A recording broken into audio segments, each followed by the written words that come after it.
आहे छगन भुजबळांना धमकीचं पत्र आलंय काल. त्याच्यामध्ये असं म्हटलं की काही लोक तुम्हाला जीवे मारण्याचा प्रयत्न करतायत, तुम्ही सावध राहा अशा स्वरूपाचं पत्र दिले. हे पत्र दिल्यानंतर काही लोक त्यांना संरक्षणाची मागणी करतायत. काय असू शकतं सगळं? मग द्या ना महाराष्ट्रातले सगळेच पोलिस त्याला कपडे घाला त्याला पोलिसांचे.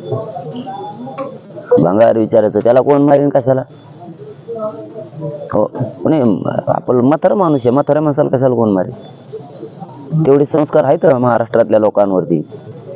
कोणीच धमकी देऊ शकत नाही त्याला, कोणत्याच जाती धर्माचा. तर म्हाताऱ्या माणसाची माया करणं संस्कार आहेत महाराष्ट्रातल्या पुरोगामी महाराष्ट्रावर. तर म्हाताऱ्याला काय मारते? तू आता या असंच जाणार आहे ते टेन्शन टपकून एखादी रच्ची जाईन, कोण मारेन त्याला उगं कशाला? ते काय लय शहाणा आहे का ते? अरे आम्ही भेट नाही तसं तुझ्यासारखं सांगत नाहीत. त्याच्यात कार्यकर्त्याला सांगतो संरक्षण लावायचं सांगा, मला अमकं सांगा, मला भेव आहे. आम्हाला भेव असून सांगत नाहीत. आम्हाला 7 वेळेस असंच घडलेलं आहे, तरी आम्ही सांगितलं नाही सरकारला.